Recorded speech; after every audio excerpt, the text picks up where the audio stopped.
kehadirat Allah Subhanahu wa Ta'ala yang telah melimpahkan rahmat, taufik, hidayah dan inayahnya kepada kita semua, sehingga kita dapat berkumpul bersama dalam Muslimah Taklim Cyber untuk sama-sama bertolabul ilmi.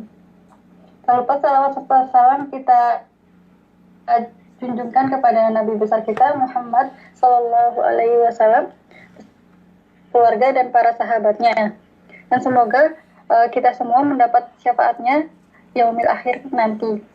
Amin amin Allahumma amin. MTC malam ini tanggal 30 Agustus 2019 yang bertepatan dengan 28 Zulhijjah 1440 akan bertemakan mengenal para ummahatul mukminin, yang insya Allah akan dibersamai oleh Mbak Atifah Hasnah Sofiah atau yang akrab dipanggil dengan Mbak Hasnah. Untuk membuka taklim kita pada malam hari ini, mari kita membaca basmalah bersama-sama. Bismillahirrahmanirrahim. Kemudian tausiah dari Mbak Hasnah. Pada Mbak Hasnah dipersilahkan. Ya, Bismillahirrahmanirrahim. Assalamualaikum warahmatullahi wabarakatuh.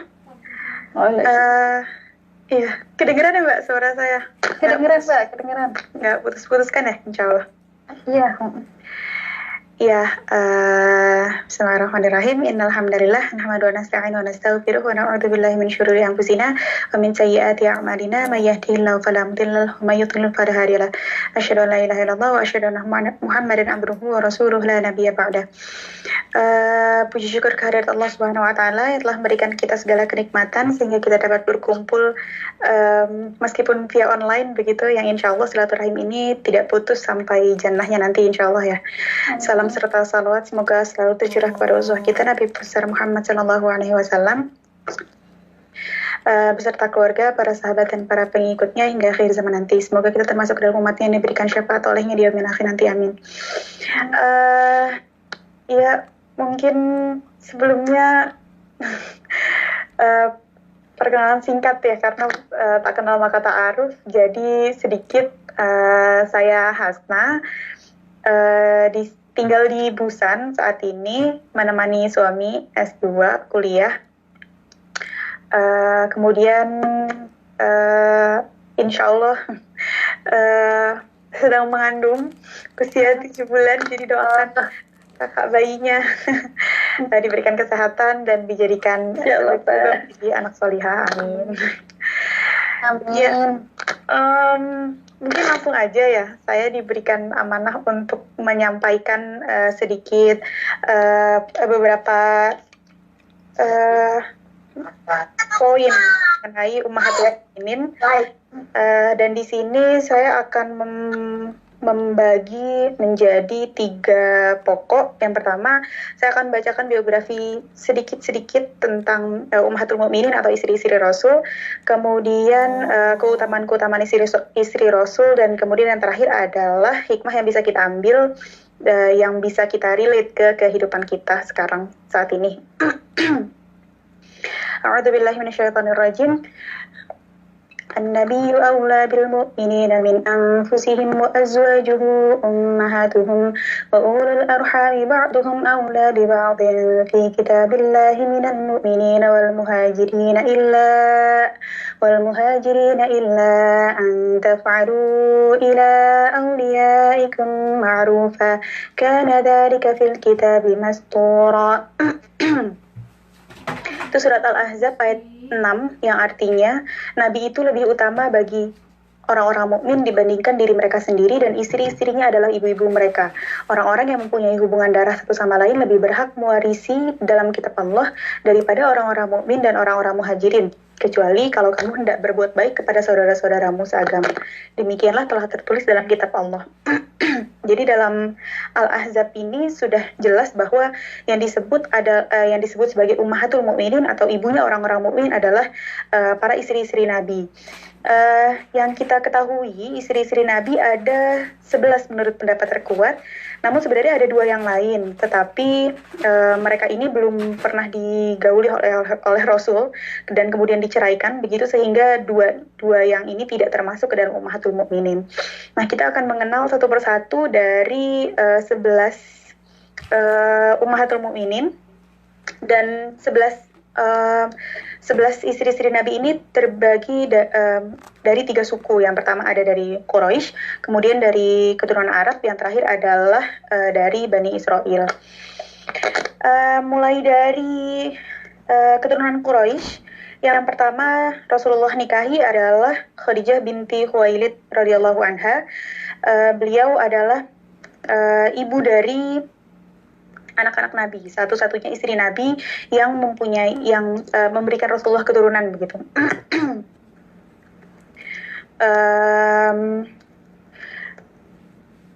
Sebelum Rasul menikahinya, ia dinikahi oleh 2 orang, yaitu Atik bin Abid dan Abu Halah At-Tamimi.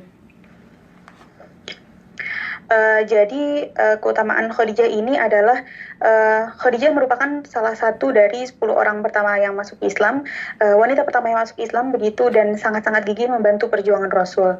Khadijah ini disebut sebagai wanita teragung sejagat raya, subhanallah ya. Jadi Khadijah ini memiliki posisi yang sangat tinggi di hati Rasulullah. Bahkan Rasulullah tidak menikah dengan wanita lain sampai Khadijah wafat, yaitu pada tahun 10 kenabian sebelum Isra Mi'raj, di usianya yang ke-65 tahun. Sebagaimana yang kita ketahui bahwa Rasulullah dengan Khadijah pada saat Rasulullah umur 25 tahun, kemudian Khadijahnya berumur 40 tahun begitu ya. Dan kemudian keutamaan yang lain adalah Allah dan malaikat Jibril secara langsung memberikan salam kepadanya, seperti yang diriwayatkan oleh Bukhari dan Muslim, yang artinya pada suatu hari Jibril datang menemui Nabi dan berkata, "Wahai Rasulullah, inilah Khadijah radhiyallahu anha yang datang membawa wadah berisi lauk, makanan atau minuman. Apabila ia datang kepadamu, maka sampaikanlah salam dari Rabb-nya dan salam dariku. Berikanlah kabar gembira kepadanya dengan sebuah rumah di surga dari bambu yang indah, dan tidak ada suara teriakan dan tidak ada keletihan di dalamnya." Subhanallah. Jadi begitu mulianya Khadijah sehingga dapat tempat spesial nggak cuma di hati Rasul begitu, tapi juga di mata Allah dan malaikat begitu. Kemudian Khadijah ini juga memiliki keutamaan, yaitu peneman, intinya jadi orang pertama yang menjadi pendukung Rasulullah ketika di awal-awal masa penyebaran Islam. Bahkan Rasulullah itu sering menyebut kebaikan Khadijah meskipun sudah wafat di depan Aisyah, sampai Aisyah itu sangat cemburu. Dalam sebuah hadis diriwayatkan oleh Ahmad, Aisyah juga menceritakan, ketika Rasulullah menyebut-nyebut kebaikan Khadijah, timbullah kecemburuan di hati Aisyah. Aisyah menceritakan, apabila Nabi Shallallahu Alaihi Wasallam mengingat Khadijah, beliau selalu memujinya dengan pujian yang bagus. Maka pada suatu hari, saya merasa cemburu hingga saya berkata kepada beliau, alangkah sering engkau mengingat wanita yang ujung bibirnya telah memerah, padahal Allah telah menggantikan untuk engkau yang lebih baik darinya, maksudnya Aisyah. Serta-merta Rasulullah bersabda, Allah Azza wa Jalla tidak pernah mengganti untukku yang lebih baik darinya. Ia adalah wanita yang beriman kepadaku di saat manusia kafir kepadaku, dan ia membenarkanku di saat manusia mendustakan diriku, dan ia juga menopangku dengan hartanya di saat manusia menutup diri mereka dariku. Dan Allah Azza wa Jalla telah mengaruniakan anak kepadaku dengannya, ketika Allah tidak mengaruniakan anak kepadaku dari istri-istri yang lain. Ya, begitu luar biasa ya. Posisi Khadijah di hati Rasulullah begitu ya, sampai tidak menikah dengan wanita lain sampai Khadijah meninggal.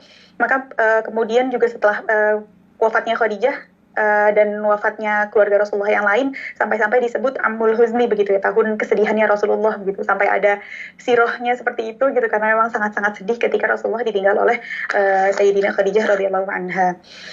Kemudian itu tadi sedikit tentang Khadijah. Kemudian yang kedua tentang Saudah binti Zam'ah radhiyallahu anha. Saudah ini dinikahi oleh Rasulullah setelah beberapa waktu Khadijah wafat dengan mahar 400 dirham. Saudah ini merupakan satu-satunya istri Nabi selama 3 tahun sebelum Rasulullah akhirnya menikahi Aisyah. Dan Saudah ini keutamaannya, Saudah itu salah satu bukti cintanya Saudah kepada Rasulullah adalah ia memberikan jatah giliran bermalamnya kepada Aisyah.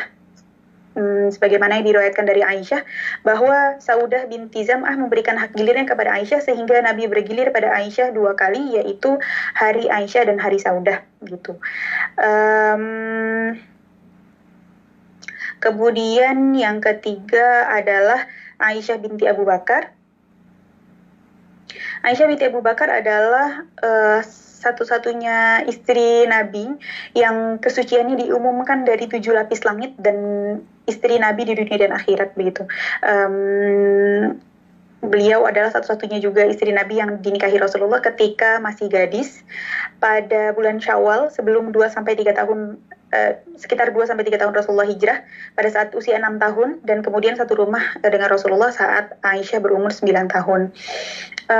Aisyah ini merupakan wanita yang sangat cerdas begitu sehingga membantu Rasulullah dalam keutamaannya, salah satunya membantu Rasulullah dalam penyebaran dakwah Islam dengan dapat meriwayatkan hadis Rasul sebanyak 2.210 hadis, dan Aisyah ini juga termasuk menjadi peringkat keempat dari para perawi hadis begitu karena banyaknya hadis yang diriwayatkan.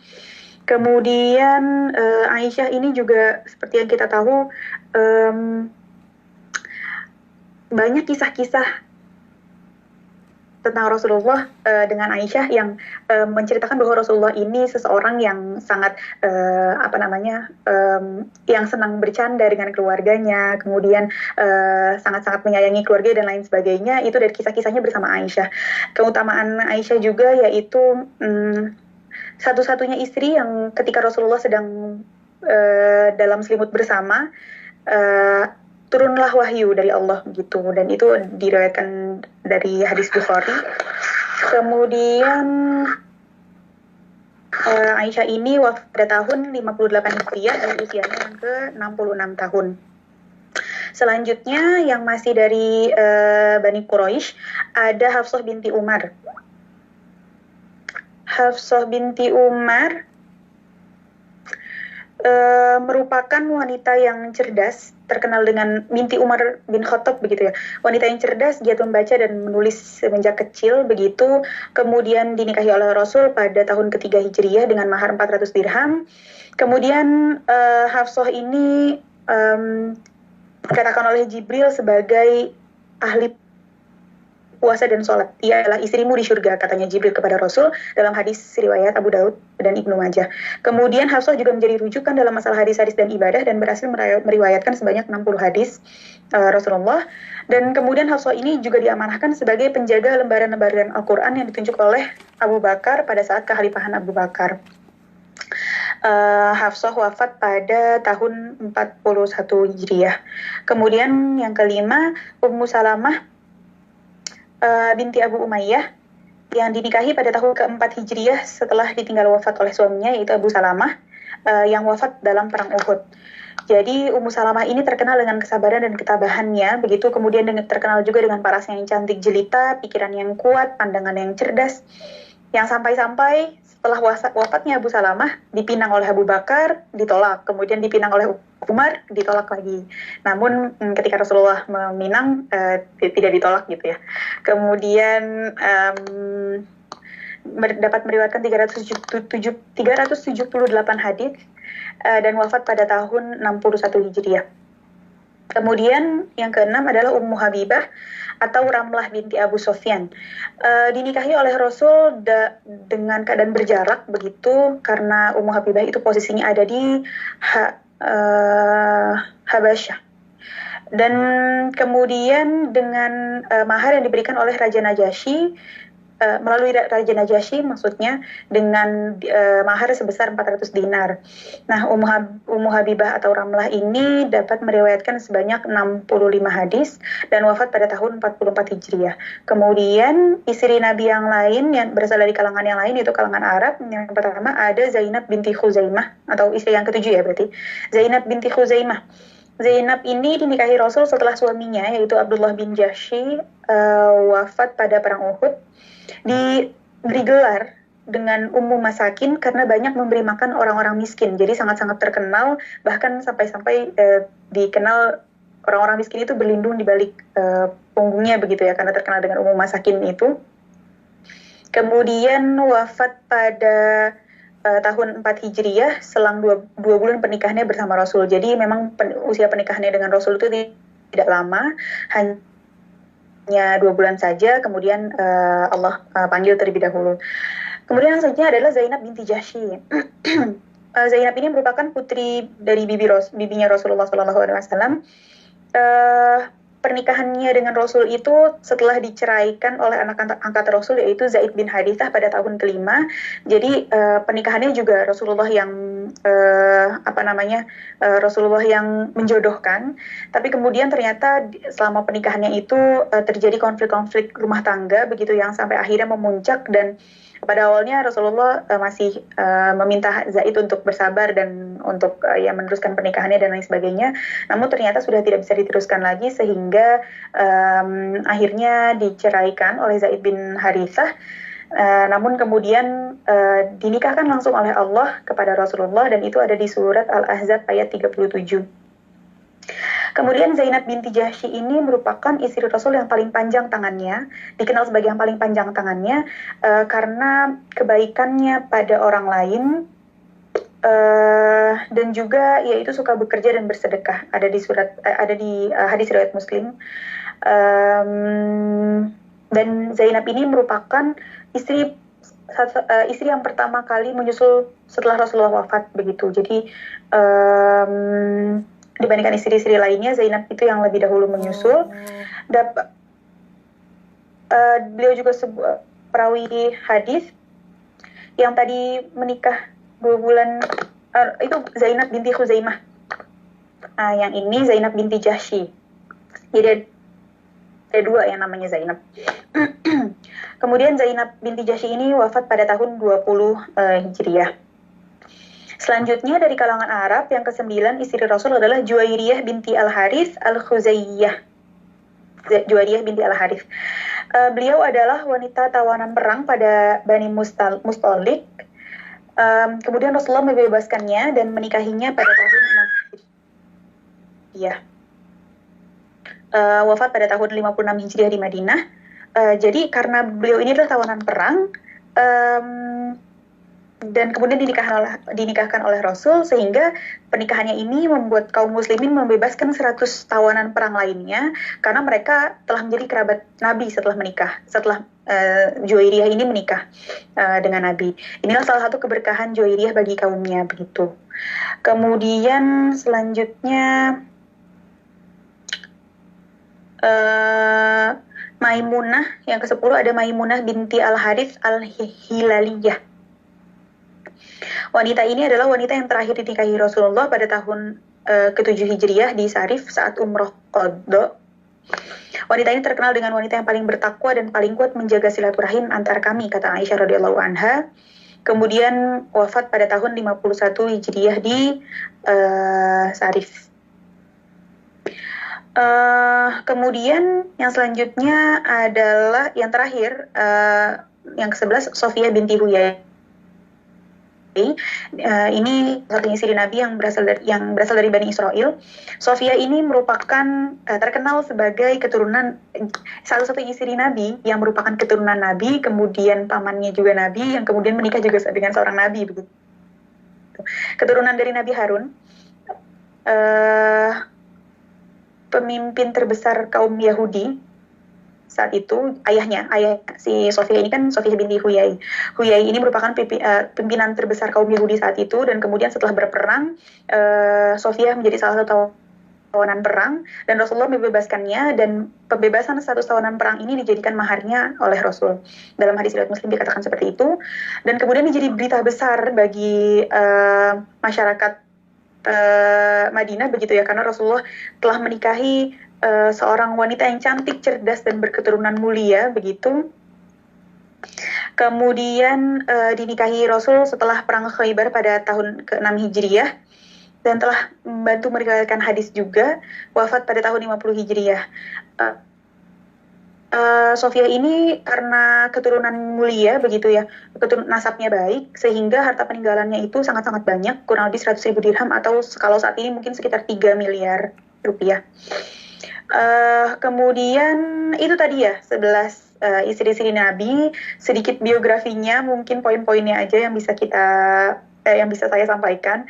Kemudian ada 2 istri Nabi yang dinikahi namun belum digauli dan dicerai itu tadi. Yang pertama ada Asma binti An-Nu'man Al-Kindiyah, yang kedua ada Umainah binti An-Nu'man bin Syurahil Al-Jauniyah. Itu tadi 11 istri Nabi plus 2. Semoga kita bisa ingat semua nama-namanya ya, sehingga mungkin kita bisa meneladani kisah-kisahnya. Sebenarnya banyak juga buku-buku tentang istri-istri Nabi begitu yang mungkin lebih lengkap. Kalau buku yang saya punya ada karangan Mahmud Al-Misri, sangat-sangat lengkap ya, termasuk sahabiah-sahabiah yang lain. Jadi mungkin bisa dicari-cari buku biografi-biografi istri-istri Nabi begitu. Kemudian kita berlanjut ke keutamaan keutamaan para istri-istri Nabi. Keutamaan atau perintah-perintah Allah khusus kepada istri Nabi begitu ya, atau nasihat-nasihat Allah untuk istri-istri Nabi. Yang pertama, keistimewaan atau keutamaannya adalah memiliki kesabaran yang luas dalam menjalani hidup dengan Nabi.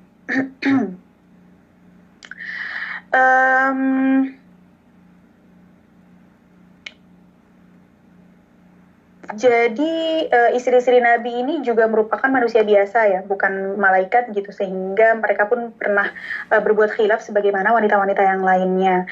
Dalam surat At-Tahrim ayat 4 artinya, jika kalian berdua taubat kepada Allah, maka sesungguhnya hati kalian telah condong kepada kebaikan. Di kalian berdua ini yang dimaksudkan adalah Aisyah dan Hafsah yang pernah membantah Rasul, yang kemudian dalam kisahnya kemudian istri-istri Nabi itu bertaubat dalam surat Al-Ahzab ayat 28 sampai 29. Wahai Nabi, katakanlah kepada istri-istrimu, jika kalian menginginkan kehidupan dunia dan perhiasannya, maka kemarilah supaya aku berikan kepada mut'ah atau pemberian harta, dan akan kuceraikan kalian dengan cara yang baik. Dan jika kalian menginginkan Allah dan Rasulnya serta menginginkan negeri akhirat, maka Allah akan menyediakan balasan yang besar bagi siapa saja yang berbuat kebaikan. Ibnu Katsir rahimahullah berkata, ini adalah perintah dari Allah kepada Rasulnya untuk memberikan pilihan kepada istri-istrinya untuk diceraikan, sehingga bisa menikah dengan lelaki lain yang bisa memberikan gemerlap dunia dan perhiasannya kepada mereka, atau bersabar bersama Nabi SAW dengan kesempitan hidup, tapi mereka akan dibalas dengan pahala yang berlimpah. Lalu mereka radhiyallahu anha lebih memilih Allah dan Rasulnya serta negeri akhirat. Setelah itu Allah mengumpulkan untuk mereka kenikmatan dunia dan kebahagiaan akhirat. Itu dari tafsir Ibnu Katsir. Kemudian yang kedua, jika berbuat baik akan dilipat gandakan, dan jika berbuat fahisyah akan dilipat gandakan pula. Dalam surat Al-Ahzab ayat 30 sampai 31 diceritakan yang artinya, wahai istri-istri Nabi, barang siapa di antara kalian melakukan fahisyah dengan nyata, maka azabnya akan dilipat gandakan 2 kali lipatnya, dan itu mudah bagi Allah. Jadi fahisyah ini disebut para ahli tafsir sebagai perbuatan yang keji, yaitu adalah dosa yang dihasilkan di antara 2 pihak. Ummahatul mukminin adalah wanita-wanita yang terhormat dan paling menjaga kesuciannya begitu. Namun ketika Allah memperingatkan bahwa mereka akan menanggung dosa 2 kali lipatnya jika mereka melakukan perbuatan keji itu bersama lelaki lain. Sebab Rasulullah SAW adalah lelaki yang sangat cemburu, dan Allah pun lebih cemburu lagi. Jadi ada kisah Sa'ad bin Ubadah berkata bahwa seandainya saya melihat seorang lelaki berdua dengan istriku, sungguh aku akan memenggal lehernya tanpa ampun. Lalu orang-orang yang mendengar ini merasa takjub. Kemudian kabar ini sampai kepada Rasulullah SAW. Kemudian beliau bersabda, apakah kalian takjub dengan kecemburuan Sa'ad? Demi Allah, sungguh saya lebih cemburu daripada dia, dan Allah lebih cemburu daripada aku. Karena kecemburuan inilah Allah mengharapkan fahisyah yang nampak maupun yang tersembunyi. Dalam hadis riwayat Bukhari dan Muslim diriwayatkan begitu ya. Jadi tadi ya, tidak hanya perbuatan kebaikan tapi juga perbuatan buruk pun Allah lipat gandakan pula dosanya. Kemudian yang ketiga, dari keutamaan istri-istri Nabi atau ummahatul mukminin, Allah menasihati untuk tidak lemah gemulai saat berbicara kecuali pada Rasul. Ini dalam surat Al-Ahzab ayat 32. yang artinya, wahai istri-istri Nabi, kalian tidaklah sama dengan wanita-wanita lainnya, maka jika kalian bertakwa, janganlah lemah gemulai dalam berbicara, karena akan menjadikan sangat bernafsu orang yang di dalam hatinya ada penyakit. Dan ucapkanlah ucapan yang baik. Ibnu Katsir berkata, makna ayat ini adalah wanita tidak boleh berbicara dengan lelaki asing, layaknya berbicara dengan suami sendiri. Gitu. Dalam tafsir At-Tabari, Ikrimah berkata tentang ayat, karena akan menjadikan orang yang di dalam hatinya ada penyakit, yaitu syahwat zina, begitu. Orang-orang yang ada keperluan dengan istri-istri Nabi SAW, terutama Aisyah, adalah sahabat-sahabat yang utama kebanyakan adalah perawi hadis. Jadi karena tadi ya banyak istri-istri Nabi yang merupakan rujukan para sahabat dalam fikih, dalam tafsir ibadah dan lain sebagainya, maka tidak menutup kemungkinan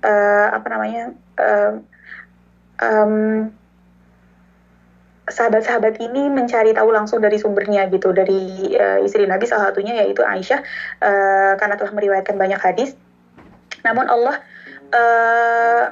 menyuruh mereka untuk berbicara dari balik tabir. Dalam surat Al-Ahzab ayat 53 dikatakan yang artinya, dan jika kalian meminta suatu keperluan kepada mereka, maka mintalah dari belakang tabir, karena itu lebih suci bagi hati kalian dan hati mereka. Dalam tafsir At-Tabari dikatakan, Imam At-Tabari berkata, Allah Subhanahu wa Ta'ala menuturkan, permintaan keperluan kalian kepada mereka jika dilakukan dari belakang tabir akan lebih suci bagi hati kalian dan mereka, karena tidak berpandangan mata yang menyebabkan terjadinya sesuatu di hati lelaki pada perempuan dan hati perempuan pada lelaki, dan hal itu lebih selamat untuk menghalangi setan membuat jalan. Gitu. Kemudian keutamaan yang selanjutnya adalah dimuliakan oleh Allah dan Rasulnya, dan pahala 2 kali lipat dibandingkan wanita-wanita yang lainnya.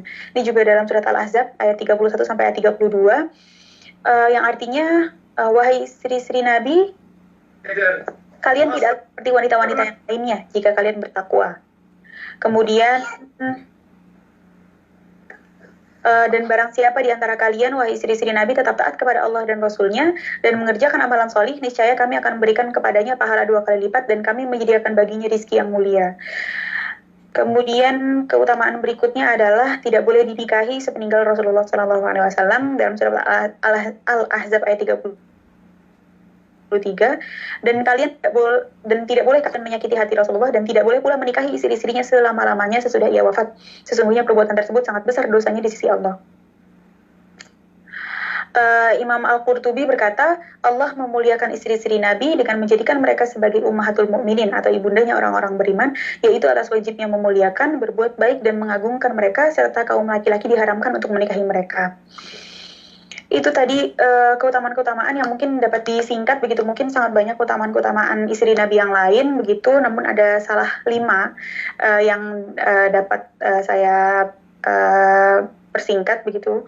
Kemudian hikmah yang bisa kita ambil, kita mungkin bukan istri Nabi begitu ya, tapi banyak sekali yang bisa kita teruskan begitu, mulai dari akhlaknya, ibadahnya dan lain-lain. Yang pertama, seorang muslimah haruslah menghormati dan memuliakan istri-istri Nabi. Jadi tidak hanya Nabi yang yang harus kita muliakan, yang harus kita cintai dan kita tahu sejarahnya, namun juga istri-istri Nabi harus kita pelajari juga begitu. Itu termasuk salah satu tanda bahwa kita memuliakan istri-istri Nabi begitu ya. Kemudian seorang muslimah, nomor 2, seorang muslimah juga hendaknya berupaya untuk membesarkan anaknya dengan kasih sayang dan menjadikan rumahnya jauh dari teriakan dan kegaduhan. Jadi bahwa kita sebagai istri, sebagai ibu dari anak-anak kita harus memberikan kasih sayang begitu ya, dan menjauhkan rumah kita dari teriakan dan kegaduhan, karena mungkin anak-anak yang susah diatur dan lain sebagainya begitu ya, kemudian berantem dengan suami dan lain-lain. Ini adalah sesuatu yang mungkin sebaiknya kita hindari, dan kita sebagai satu di rumah kita masing-masing itu yang bisa Kemudian nomor 3, seorang muslimah hendaknya senantiasa berupaya untuk mendapatkan keridhaan dari suaminya dan tidak menyakiti perasaan suami. bahwa keridhaan suami itu nomor satu setelah kita menikah, begitu ya, sudah bukan lagi menjadi orang tua yang nomor satu, tapi suami yang nomor satu, sehingga keridhaan suami itu adalah yang utama dan tidak menyakiti perasaan suami. Begitu bahkan ketika kalau guru ngaji saya pernah bilang, kalaupun kita yang marah sama suami, kalau bisa kita yang minta maaf gitu, sampai seperti itu gitu, karena kita harus menjaga perasaan suami kita. Kemudian yang selanjutnya adalah seorang muslimah hendaknya ikut andil dalam penyebaran dakwah Islam, bahkan sekecil apapun itu gitu ya. Bahkan mungkin kalau zaman sekarangnya sosial media, dengan caption-caption yang berisi nilai dakwah, meskipun kecil, meskipun tersirat gitu, meskipun hanya hanya satu ayat Al-Quran begitu ya, dalam bahasa yang lebih sederhana, bahasa kita masing-masing, itu juga insya Allah dihitung dakwah begitu. Jadi tidak kemudian memberatkan kita bahwa dakwah itu harus selalu mengisi kajian, atau dakwah itu harus harus punya ilmu yang tinggi dan lain sebagainya, itu enggak gitu. Tapi bahkan dalam bermedsos pun kita bisa membantu penyebaran dakwah Islam. Kemudian yang terakhir adalah seorang muslimah hendaknya gemar bersedekah, terutama pada kerabat yang miskin. Ini juga yang menjadikan kita berat timbangan amalnya begitu ya, agar bisa membantu kita juga nanti di yaumil akhir ketika perhitungan amal. Bersedekah itu juga sangat banyak manfaat yang bisa kita dapatkan di dunia maupun di akhirat. Mungkin itu yang bisa saya sampaikan. Mohon maaf kalau terlalu cepat, kayaknya emang ngomongnya kayak gini ya. Jadi semoga bisa diterima dengan baik. Selanjutnya ada sesi tanya jawab, Mbak, atau gimana? Iya, ada Mbak. Ya, makasih ya Mbak, jazakillah khairan Mbak Iyaki. Saya buka sesi tanya jawab. Monggo Mbak yang mau bertanya langsung saja, bisa ditulis atau langsung aja bertanya.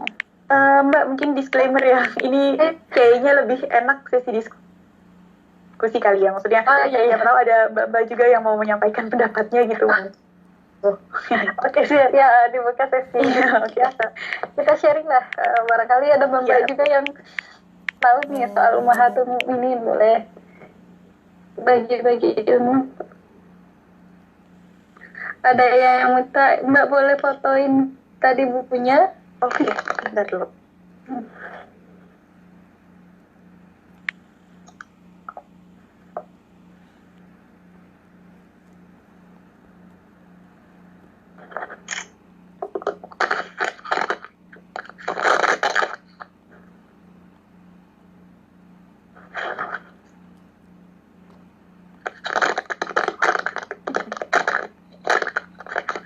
Yang lain barangkali ada yang mau bertanya atau berdiskusi atau sharing, atau pernah baca kisah yang lain, jadi kita jadi sama-sama tahu ada kisah-kisah yang lain.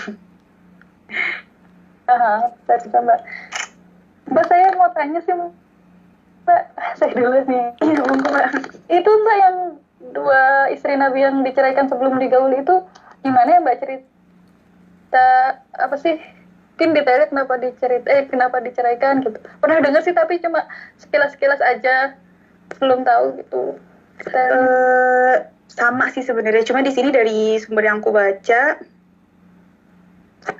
sebenarnya penjelasannya juga kurang lengkap ya, tapi ya udah aku bacain aja ya. Rasulullah untuk Asma binti An-Nu'man Al-Kindiyah, Rasulullah SAW menikahinya lalu menceraikannya. Para ulama berbeda pendapat tentang sebab perceraiannya. Ibnu Ishaq mengatakan bahwa karena Rasulullah mendapati warna putih pada bagian tubuhnya antara dengan tulang rusuknya. Jadi seperti itu alasannya. Alam juga sih ya. Ini ada di mana nih ya sumbernya? Jala'ul Afham fi sholati wassalami ala khairil an'am, halaman 172. Jadi wallahu alam ya, ini dari buku yang insya Allah sejarahnya sahih. Kemudian yang kedua ada Umayyah binti. Ketika Rasulullah menikahinya, maka ia mengatakan kepada Rasulullah, aku berlindung kepada Allah darimu. Jadi lalu kemudian Rasulullah menceraikannya. Jadi mungkin itu tadi ya. Yang kedua jelas alasannya berlindung kepada Allah darimu, itu mungkin suatu hal yang kurang apa ya, mungkin kurang pas. Harusnya kan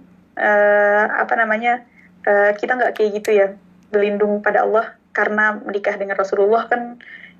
Ya udah, harusnya kan masing-masing ya. Kalau soal amalan dan lain sebagainya, atau misalnya dia melakukan suatu maksiat, ya itu jadi dosa masing-masing juga begitu, bukan terus jadi akhirnya berlindung kepada Rasulullah.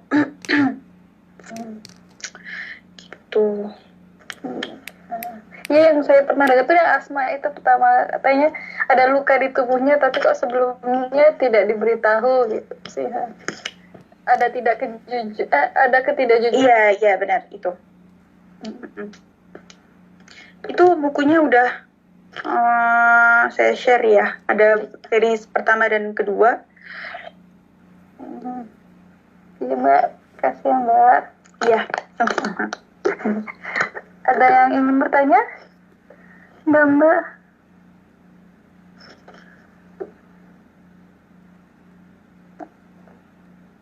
Sepertinya sudah sangat jelas nih Mbak ya. Alhamdulillah kalau gitu. Dihitung ini ya, 5 detik ya. Mbak, ada mau tanya? 5, 4, 3, 2, 1. Udah, alhamdulillah jika sudah sangat jelas dan sudah lengkap gitu insya Allah Mbak ya. Iya. Terima kasih kepada Mbak Asna, semoga Allah. Ini ada yang tanya Mbak, tadi saya agak skip, adakah Mariah Al-Qibtiyah istri Rasul? Kalau dari tadi yang saya sebutkan berarti nggak ada ya Mariah Al-Qibtiyah? Iya, dari tapi coba cari bareng-bareng kali ya, menjadi PR masing-masing. Pernah dengar juga sih Mariah Al-Qibtiyah, tapi kurang paham. Allahu alam, termasuk ke dalam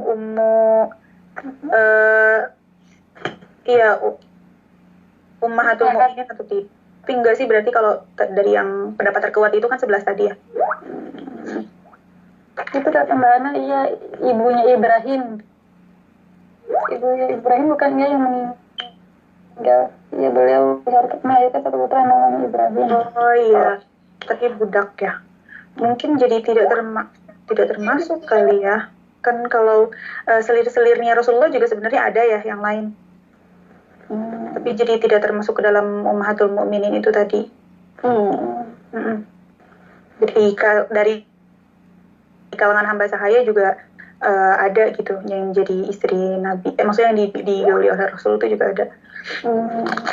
Tapi karena fokusnya ke Ummahatul Mukminin itu ya tadi, jadi akhirnya 11 yang disebutin.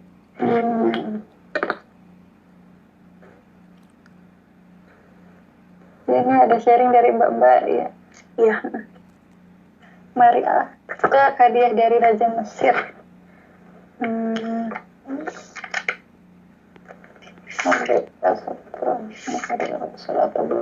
Sebelumnya saya juga belum dengar nih.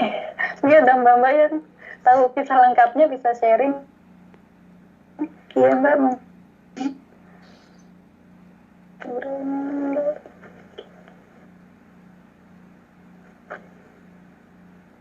Kalau nggak ada nggak apa-apa, nanti ini kan sebagai pemantik Baba mungkin bisa cari referensi soal beliau gitu ya,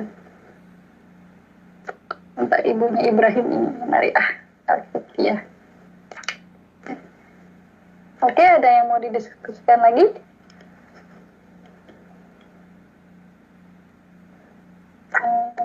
Jika tidak, langsung ditutup aja ya.